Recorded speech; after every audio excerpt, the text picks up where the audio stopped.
নাই, উনি কোনদিন আমার ঢাকায় যায় না। আমার কাছে মনে হয়েছে আমি সংসার করছি আমার বোর সাথে না, আমার শ্বশুরের সাথে। আমার 10 লাখ টাকা 20 লাখ টাকা গাড়ি কিনবার লেখা এই সুমন আমি এখন 6 কোটি টাকার গাড়ি চালাই। আপনারা আশ্চর্য হিসাবে কত আমি যখন ঢাকা আমার বউ আমার সারা রবীন্দ্র একটা আমার ইনকাম অনেক কম আছে, টাইম বেস্তা প্রতি বাজারে সময় দিচ্ছি থেকে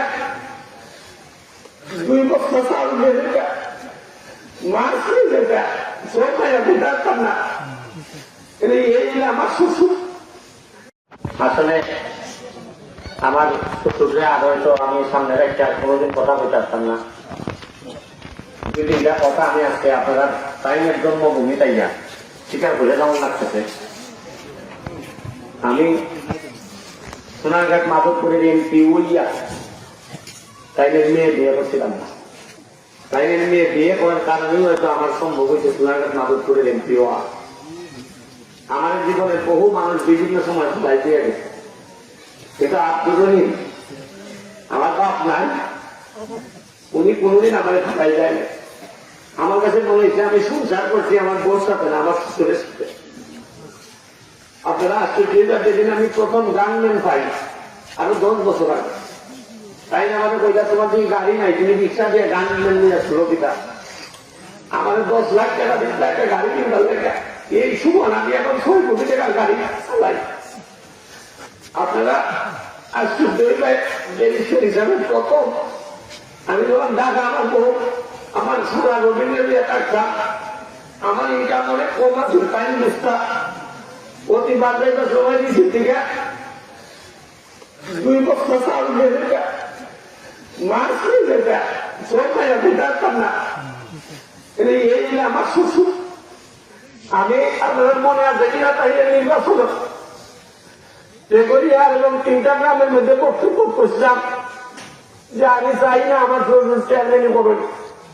কারণ হইলে তাইনের শরীরের যে অবস্থা, তাই যদি ইবাদতের মতো হয়ে গিয়ে চেয়ারম্যানই করবেন প্রেশার ভর্ব শরীর, আর তাই যদি মারা যায় না আপনারা 3 মাসের মাথায় নতুন চেয়ারম্যান পাইবা, কিন্তু আমি আমার শ্বশুর পাইতাম না। ঠিকই একই কথা সত্য হইল।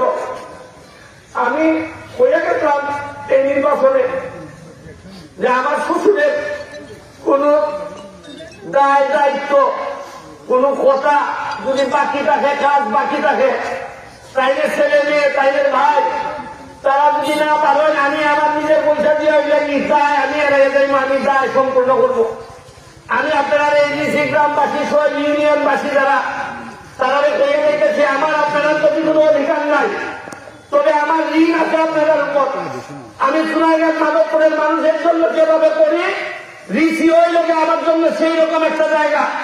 আপনারা যে কাজ বাকি আছে আমার শ্বশুরের, আমি জামাই হিসাবে কথা দিয়ে যাচ্ছি, আমি চেক করে দেখে আপনারা আমাদের জানাইবা কোন কাজ বাকি আছে আমার শ্বশুর বইয়া গেছে।